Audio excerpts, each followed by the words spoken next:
I don't believe in soulmates because the only... Why am I getting emotional? Sometimes I get these stories and they just like really hit me in a place. Like, some of them are still stuck with me.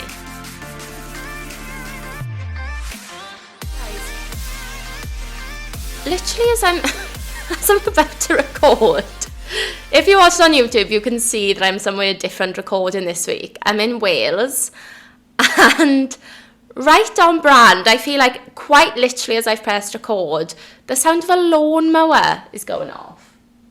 It's either a lawnmower or like a motorbike or something up the mountain. So yeah, that's it. Hopefully you can't hear it. What can I say? I'm in the countryside and that's really on brand for Wales in the valleys. But yeah, hi anyway, welcome or welcome back. This is Love What Luck. Okay, well, let's not mess around. Let's get straight into this week's story. The reason that we're all here. Well, actually I've got a couple of stories for us this week, but this is the first one. Okay, I slept with my neighbour. He was best friends with my husband and best man in our wedding. Wow. We had flirted for years, but never let it go any further until my husband and I broke up. I'm just going to need to pause there, obviously, because I'm so intrigued to know. Firstly, I can only assume that your ex-husband and the best friend are no longer friends, because otherwise, very shady move on the neighbour's part.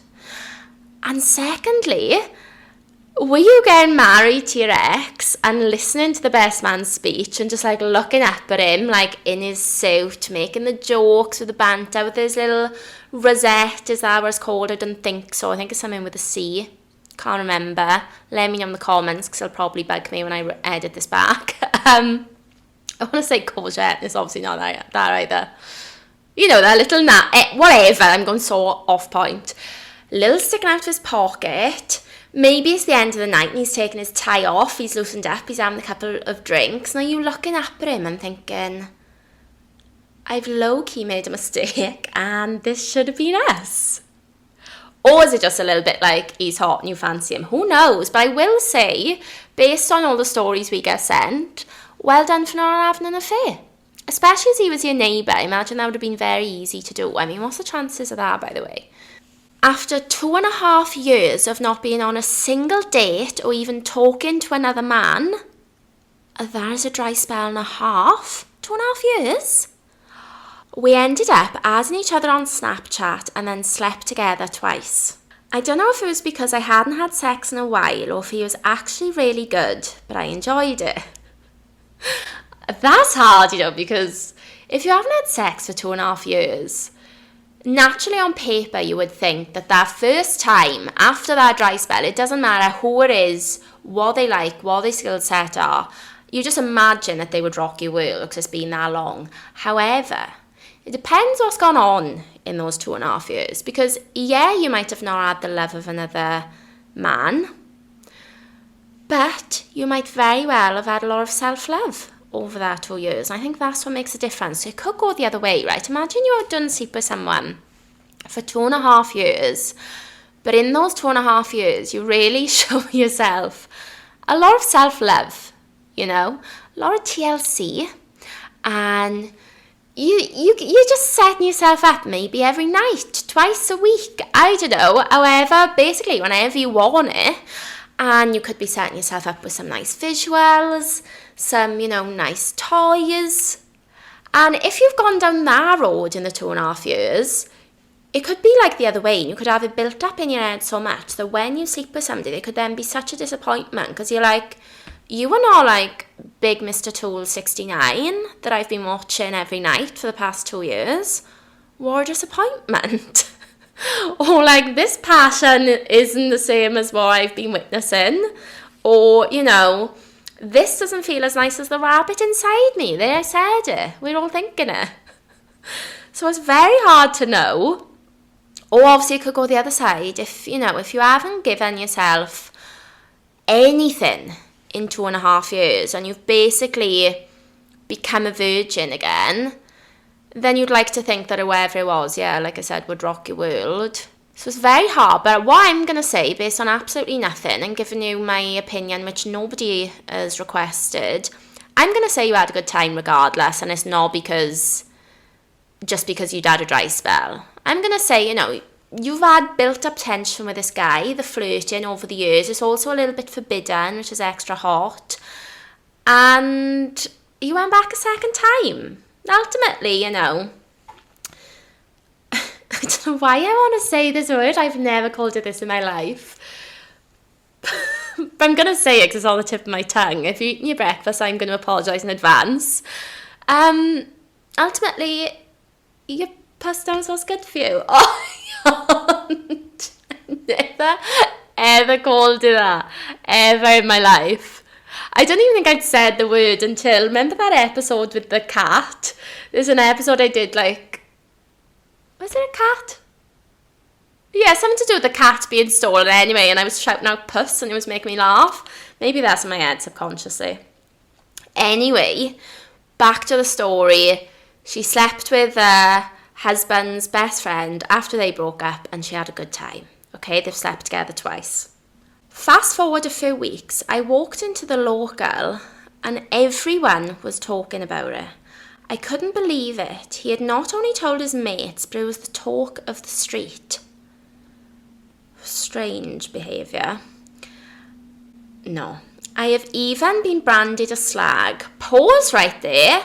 Best believe I'm coming back to that. You all know I'm coming back to that. I don't trust him anymore, obviously, but I'm so scared of even trying to date after the backlash of it all. But your podcast is helping. Firstly, that makes me really sad. Do not let, and this goes for everyone and anyone, do not let one person and, the way they've treated you, do not let that affect your date in the future, because no one person is the same and not everyone behaves the same way. I just think with stuff like that, obviously you're going to feel like that, and that's completely natural. So I think, understand that and be kind of, just understanding really. Okay, obviously I feel like this and that's fine. But also, do not let that stop you, because this is the first story like this I've heard and we get sent a lot. And also, I'm glad the podcast is helping, because, we've had stories where people have gone through stuff sometimes twice and then they still meet somebody and it's better, So I would find it crazy if somebody else did that. That is a very, very low quality guy, is what I'm going to say to you.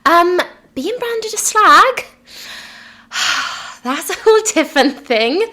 The rant is incoming. I'm going to move away from the microphone a little bit, because why are we still being called slags in 2023?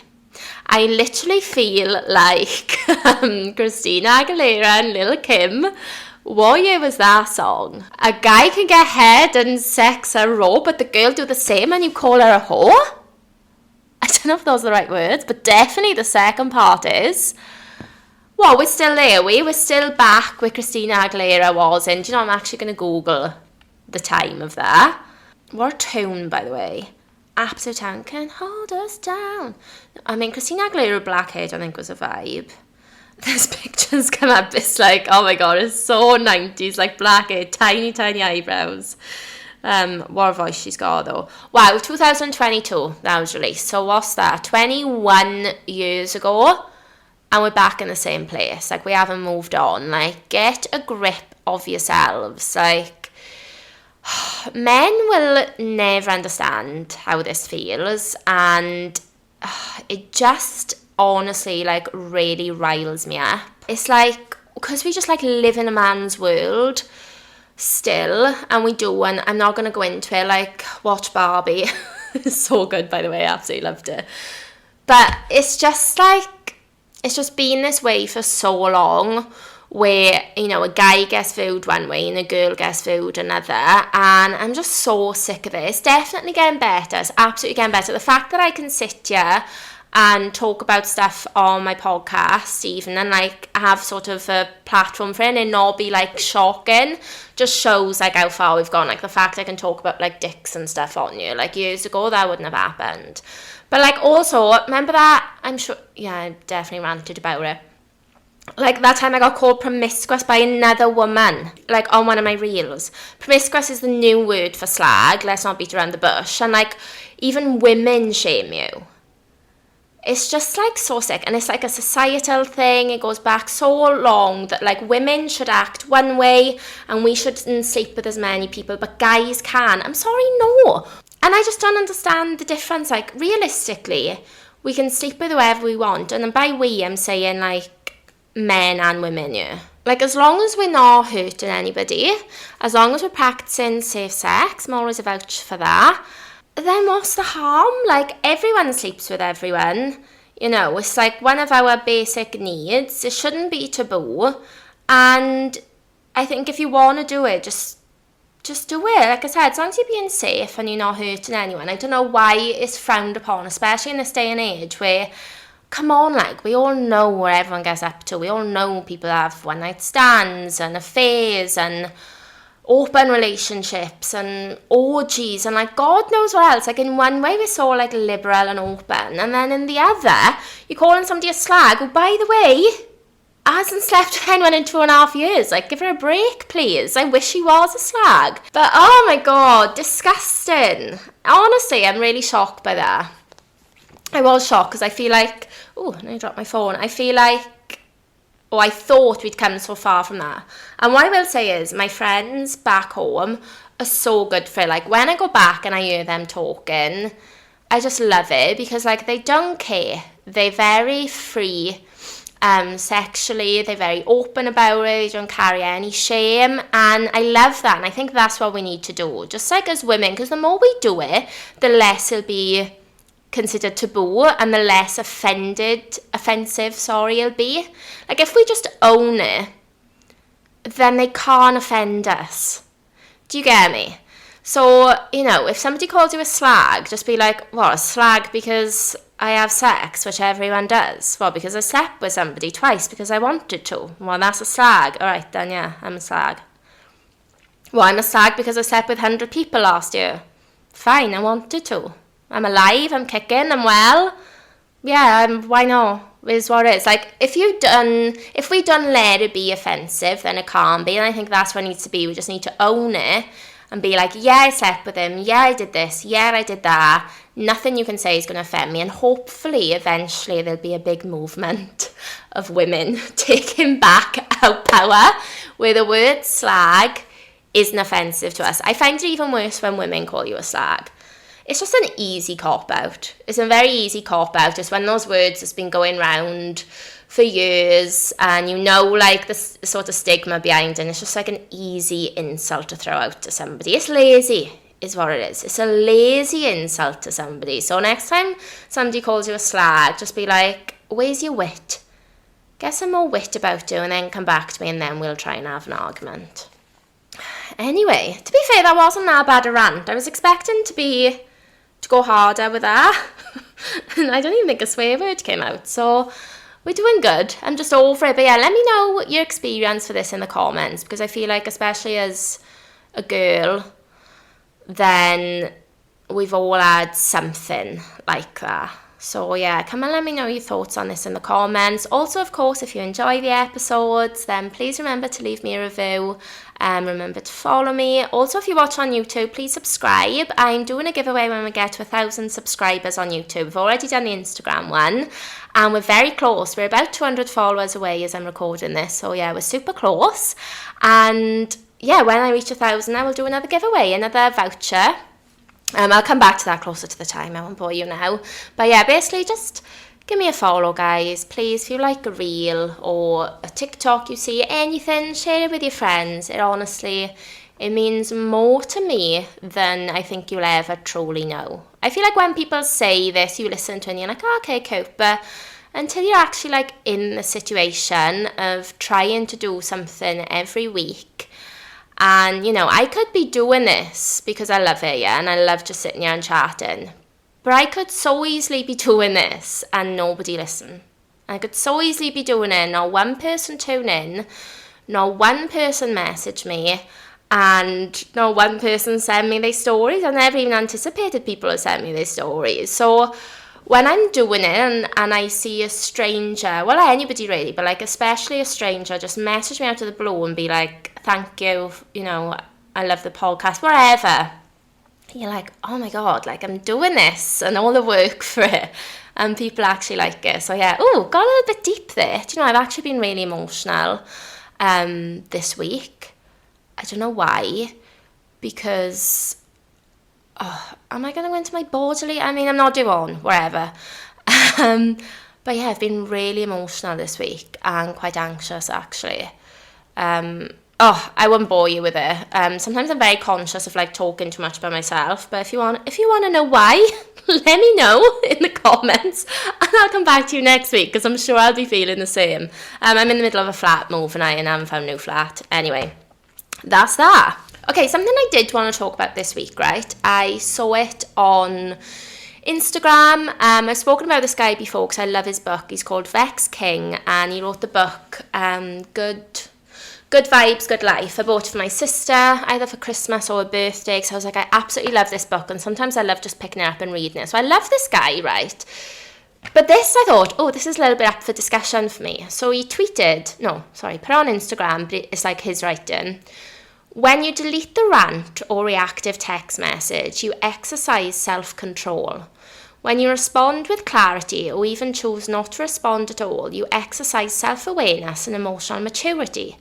It's little moments like this which signify growth. And I wanted to talk to you about this because when I saw that, I was like, do you know what? Yeah, that's true.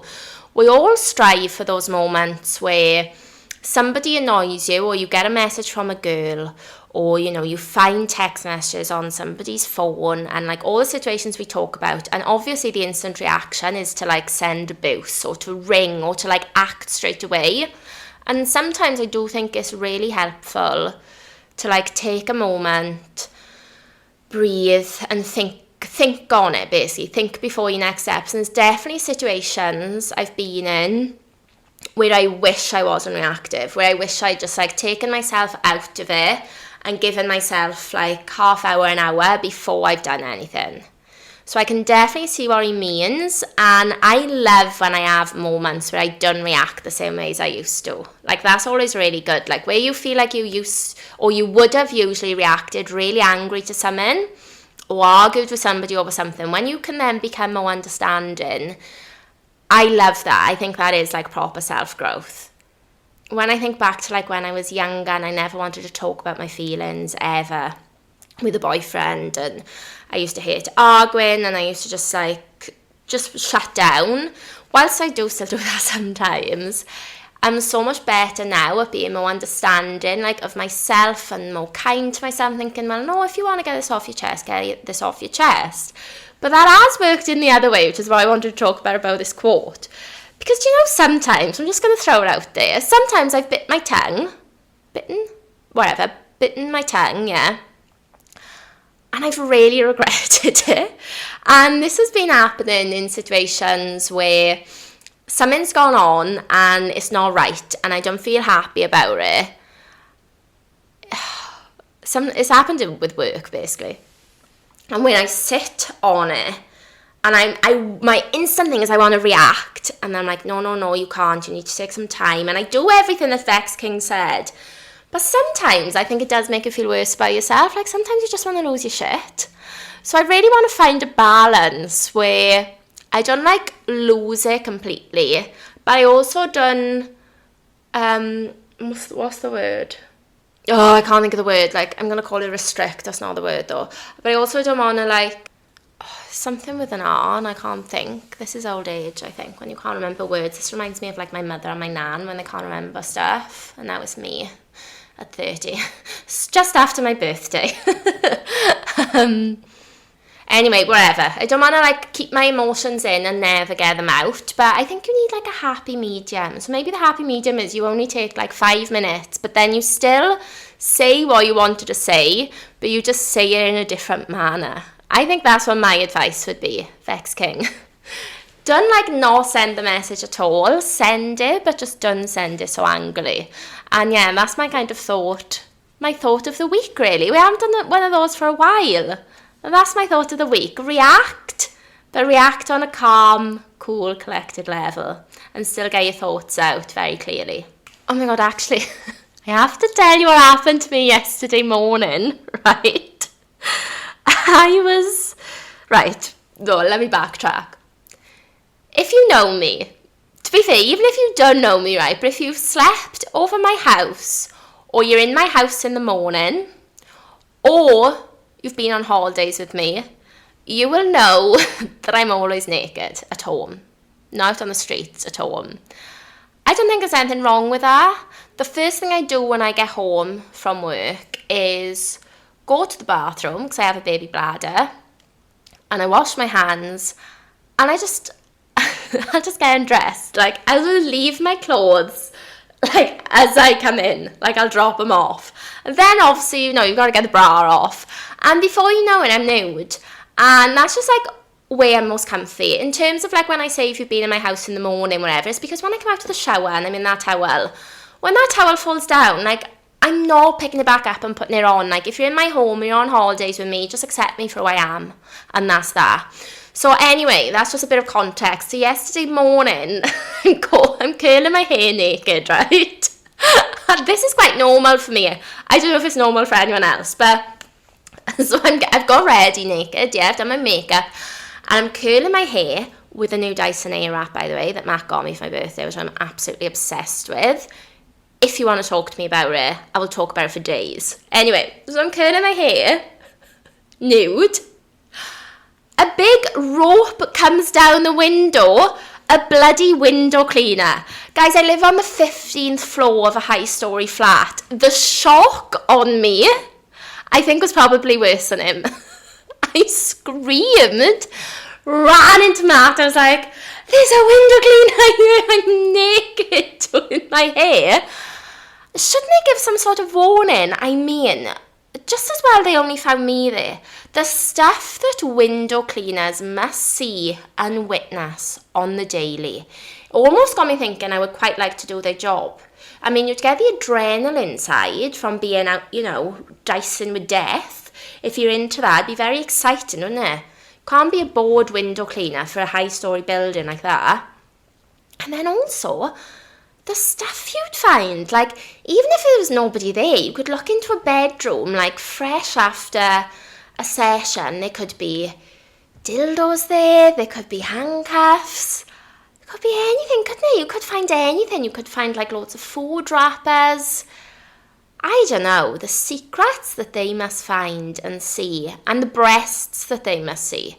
Because at the very least, sometimes I will put a pair of knickers on, but I mean, the boobs are always out. So, yeah, I just wanted to share that, really. That's my own story of the week for you. The shock of my life. The absolute shock of my life. Apparently, you can't be naked in your own home now, guys. Sick.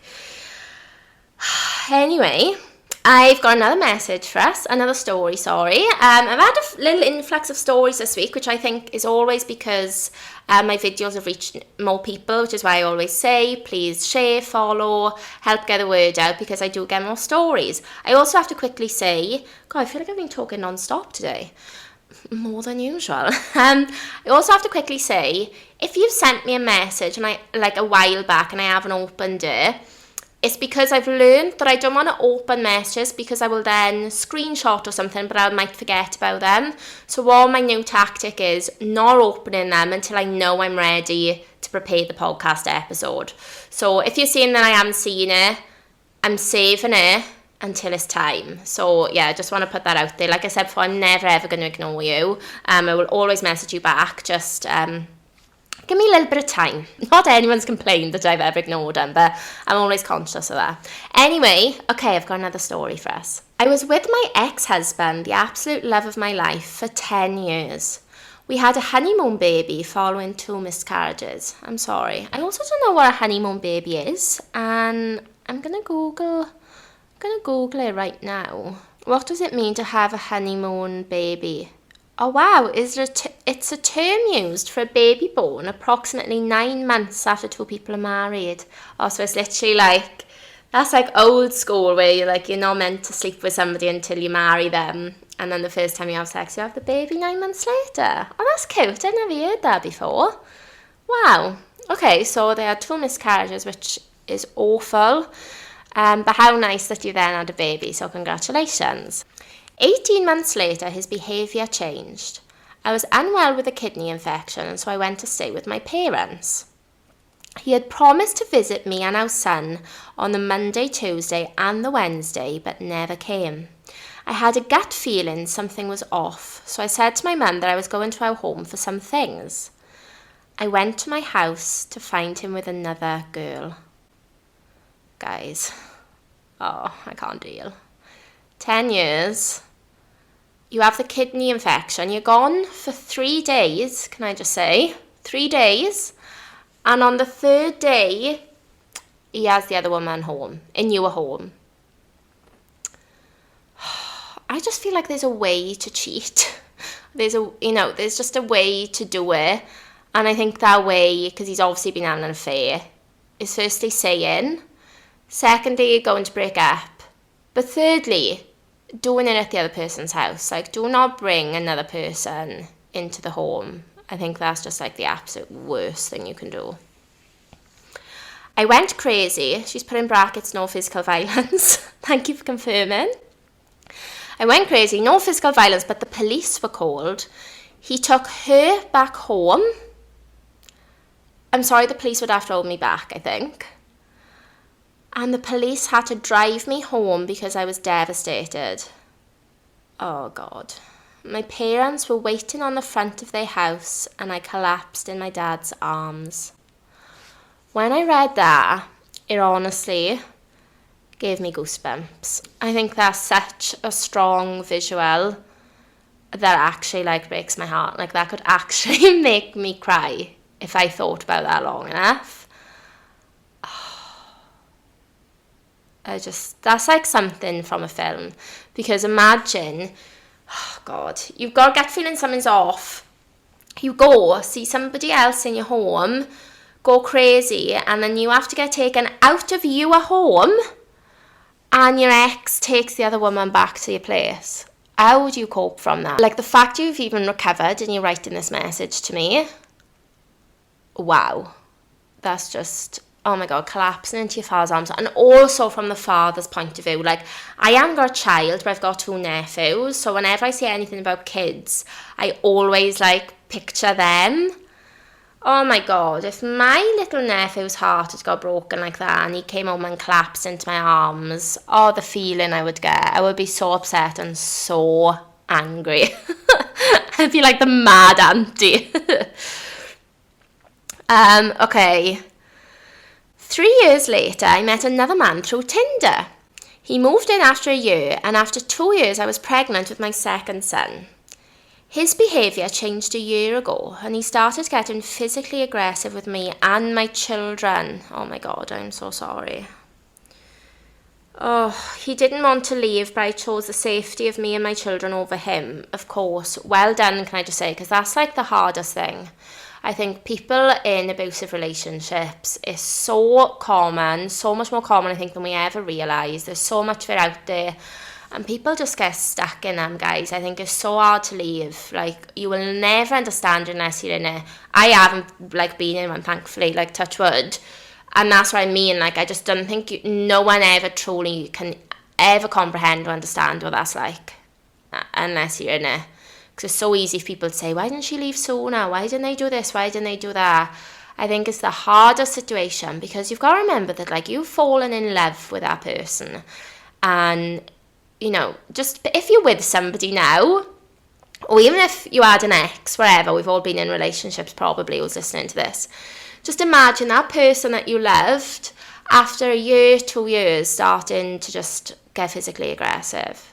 I say this because I've seen programs before, and I think if somebody got physically aggressive once and then was so apologetic, which they always are, and that's the only thing they've done in that time, it would be easy to forgive them. You'd be you'd believe them. Oh God, it's such a slippery slope. Basically, I watched this programme. It's still on BBC Three. It's of a true story. Oh, I can't remember what it's called, but I'm going to get a name for you. Oh God, I'm not, because I don't even know what to Google. I'm just going to Google BBC Three abusive relationship programme, and I'm almost afraid what that's going to bring up. It's on BBC Three. Oh, let me try and find it. It came up first. Oh my God. I literally Googled it, and it came up the first story. Wow. It's called Murdered by My Boyfriend, which obviously I should have realised. Basically, I watched that, and it was a true story, and I thought that was such a good way of showing how easy it is to be trapped in abusive relationships. It's really, really good. I actually recommend watching it. Anyway, sorry. Okay, so she left, which is amazing. Well done to you. Now she says, I'm 39 with 2 children to 2 different dads, and I feel like my life is over. I don't believe in soulmates because the only... Why am I getting emotional? Is that what it is today? It's not today, it's this week. I think I'm hormonal because I'm also sporty. So strange. Wow. Okay. I don't believe in soulmates because the only thing love has given me is anxiety issues, heartbreak, and a massive lack of confidence. Feel free to share my story, 3rd time lucky, hey. Oh, guys, honestly, sometimes I get these stories and they just like really hit me in a place. Like, some of them are still stuck with me. Like, there's a story I got sent that I shared last year, must have been now. I still think about it. Like, it'll still come into my head. Like, sometimes you guys just... can't believe you go through it, you know. I'm obviously not an expert at all, but yeah, just thank you is what I should say for sharing them with me. And it just makes me really sad, but I just think you have to remember that they obviously weren't your soulmates, but they brought you your soulmates and your kids. And I think, like, if you've ever had a relationship with somebody and it hasn't worked out, but you've had children with them, that was probably their biggest purpose, is bringing you those kids.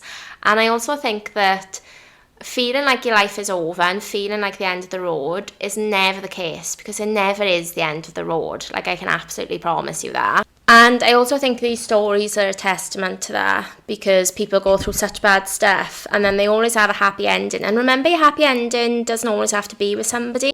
Guys, I'm back home in Wales and I've gone through 2 camera batteries because I've been filming stuff and I've got to bring my charger back. So the end of this episode is going to be recorded on my phone. I'm sorry. It can be by yourself, just like being happy by yourself. You've got 2 beautiful children, which obviously I know you're super grateful for. And your happy ending can just be through finding peace with that. And as I said, I'm not an expert, but what I will say is, when you're going through a breakup and, you know, you feel like you've lost somebody you loved, like, the whole relationship wasn't a lie. Like, the love you felt was real.